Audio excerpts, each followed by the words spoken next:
What's up, guys? Good, how are you guys? Welcome back. Thank you. Appreciate it. Questions from Mike. So what's the thought process coming back from time off? How early are you able to fully trust yourself? Yeah, absolutely. I think this is my 16th season of football. So, I had the pads on when I was 7 years old. Maybe that's not advised anymore, but, that's what my dad had me doing. So, it was weird last year, having some time off, but a great time to reflect on, how much this game means to me and, how, valuable this time that I have. It could be short and football's not gonna last forever. In terms of trusting myself, of course I'm gonna be rusty when I come back out. After playing so many seasons, you get some time off, you're gonna have to knock some rust off the first couple days. But, just still trying to be a leader for these O-line guys. I'm still a veteran. I've still been around in the spring, coaching guys up, still working out. So the trust will come quick, Being a leader, that's always been there. That's kind of been my MO forever. I will overtake, that O-line and help them out as much as I can. There's young guys who need it, and that's what I'll be doing. So the trust in my own skills, it will come, but as a leader, it's always been there. How different is preparing for the guard position versus preparing for center? Yeah, I think center's a lot different. Guard, you're kind of able to be more of like the bowling ball. You just get to hit guys, and you're not as much as a coordinator out there as the center position is. It was good for me to experience that last year. With a guy like Addy, who was a great leader, and now being able to see him and older guys that we had like Patrick last year, it just shows how you can be a leader for these guys. What it takes to be a leader out on the field, especially at the center position, because you're a coordinator. You got to get everyone in the right position, more so than just my performance. It's the whole all five. So getting everyone all five coordinated like a ballet, just getting everyone, just being the choreographer and getting it done and being confident, being in shape to be able to make calls, to be a leader and be poised and relaxed the entire time. How's that shotgun snap work? Yeah, that's something I've been working on over this past couple of years. It's something that I've always had a little bit of problems with, but I think me and Coach Greatwood got it nailed down for this year. Obviously, the first day you're going to have some rusty ones. I think I had one or two where brand new ball today and it just slipped out of the hand. So that's something that's going to knock off, as camp goes and as you get more full speed reps. It's been a year. So, just getting everything calmed down, getting one day to knock the rust off and being able to come back out and just be more relaxed and get those dialed in. So the new ball is the ball's fault? Yeah. No. It's not the ball's fault, but it's just something I've been working on, and it will get solved. All the guys have problems first days. It's just knocking rust off from having some time off in the spring. How'd you get to leading the reading program this year? Yeah, so me and Patrick Laird talked about it a lot. I showed interest, as far as when he was doing it last year, because I just thought it was an unbelievable program. And me and him both have had a passion for reading.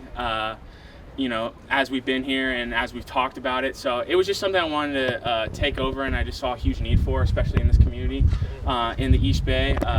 There's kids that don't have the access that me and Patrick had, with unbelievable parents who led us to read and got us that passion early. And it's something in my college career that I've seen is beneficial in everything I've done. Being a leader on the football field, being a leader in the classroom. Reading has taken a big part of that. So I want to pass that on to the younger kids. And, I won't have this platform forever, being a Cal football player. When I go get a job and I'm a salesman, no one's going to want to hear a salesman wants you to read, you know what I mean? So you got to take advantage while you have the platform. And that's why, I jumped on it when Patrick had it, because I thought it was an unbelievable cause. And, we're trying to make it bigger and better. And next year we got some great plans for it. So it will continue. Yeah, how is the enthusiasm from the kids when you go around? Absolutely. It's awesome. I think they're a little less excited when you tell them you're an O-lineman and you're like just a big guy and they're like, what do you play? O-line. Oh, what is that? When it's an easier sell when you're a running back, and everyone knows who you are. You're number 28. Once you get in the 50s, they're like, I don't really know this guy. So just have to get in there, tell a couple jokes, and they're like, okay, this guy's funny, But it's been awesome. Those kids, they get enthusiastic about anything that's Cal football. You get in there and you're like, yeah, we're from Cal football. Like, yeah. Who likes to read? Yeah. They don't even know. So they're all super excited, and we're just getting that enthusiasm, pumping it towards the reading challenge. Getting them enthusiastic about reading, because that's one thing that's been a huge part of that program is in the East Bay, making reading cool for those kids, because some of them, they play Fortnite, that's the cool thing. We want to try to make reading at least a cool thing. On Berkeley campus, it's easier to sell. Sometimes out there, it's a little bit harder, so that's why we're trying to get kids enthusiastic about it. You've got 6 guys coming back who have started games. What kind of an advantage does that give you as an offensive line? Definitely. I mean, that's huge. A lot more comfortability as far as calls go. You know, Will Craig having experience, General Williams, as you know, maybe they didn't start last year, but yeah, there he is right back there. You know, they're playing great and they're experienced. Everyone's a lot more poised. You know, when you have experienced guys. You know, when we're getting different looks from our defense, who are so great, and you know, our defense coordinators do an unbelievable job scheming against us as an offense. So when you eliminate the panic after having experience and you know having play time, that's just unbelievable. That's something you definitely need as an O-line, just to be calm and poised. You know. What do you think about playing next to General right now? Because Coach Wilcox called him one of the most improved players throughout the spring offseason. Yeah, I mean, unbelievable job in the offseason.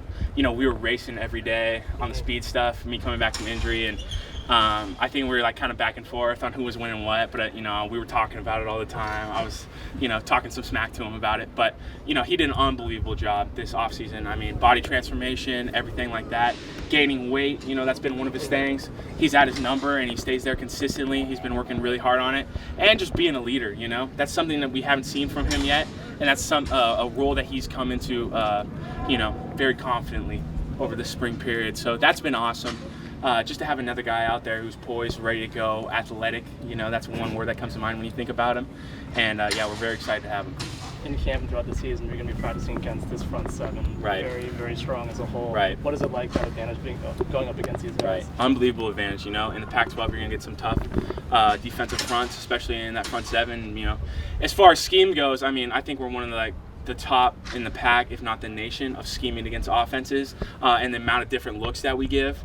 That's something that just takes place in the film room, and that keeps, you know, us in the O-line all up at night, you know, going over film, going over all the looks. So when we see it, we can get it down. But yeah, they're unbelievable. Obviously physically talented, mentally sound. You know, all those guys are super experienced.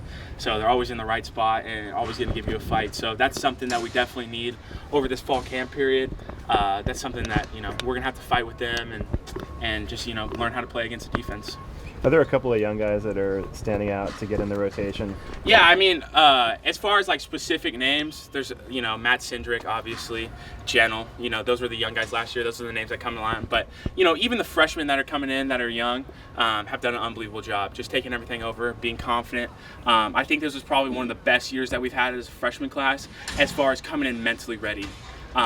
As far as first film meeting yesterday, they were pretty poised and answered questions quickly, so that's always good. That's always what you want. And you know, today those guys are obviously pretty technically sound, so that's what we like, you know, to see, and they give great effort. So those guys will all be great additions in the future. What does it take for a true freshman to step into playing as a freshman as an offensive lineman? Definitely, I think for me it was just the ability to just be consistent intensity, I think, was a huge thing for me. You know, just always having my head in the mix, giving full effort on every play.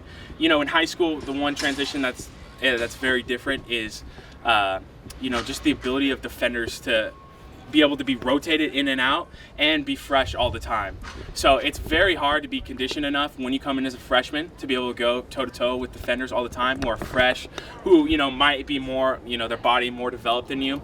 So you got to be consistently intense, but also poised. I think that just describes an offensive lineman in general, but you got to be poised as a freshman. Picking up the calls fast and, you know, giving these guys a week to adjust, to acclimate to our calls and things like that would be great. But, you know, you just got to be poised, not panicked out there, and be able to deliver calls and things like that we need. So we got a lot of guys that are going to be able to step up, and a lot of freshmen that are very talented. Last fall, the O-line did a couple of fun things, Hawaiian shirts. Yeah. I saw that. Should we expect to see any of that this Yes, we should expect to see that. There will be a photo out, right, Kyle? There will be a photo out. We got a good one this year, so you might see us walking around. But it's a good camp outfit this year. So we stepped it up. We had to go, you know, one up them. Yeah. I think there might be one thing Mike wants to know of you guys too. Did anybody have an analysis of his appearance as a broadcaster for the spring? Oh yeah. Very impressive. Thank you. I appreciate it. Yeah. Yeah, I mean, I think that's more for the moms, you know. When the cameras got on, you got to turn it on, but when we're on the field, you know, you can't be a jokester as much. So that's been one transition, you know, not being the funny guy anymore all the time. You got to be intense and be a leader. So, you know, have it in the back pocket when the cameras are on like this. Weaver says watch lists are for moms too. Yeah, watch lists are for moms, you know. That's a Weaver comment for sure. All right, guys. Anything else? Thanks, Mike. Thanks guys. Appreciate it.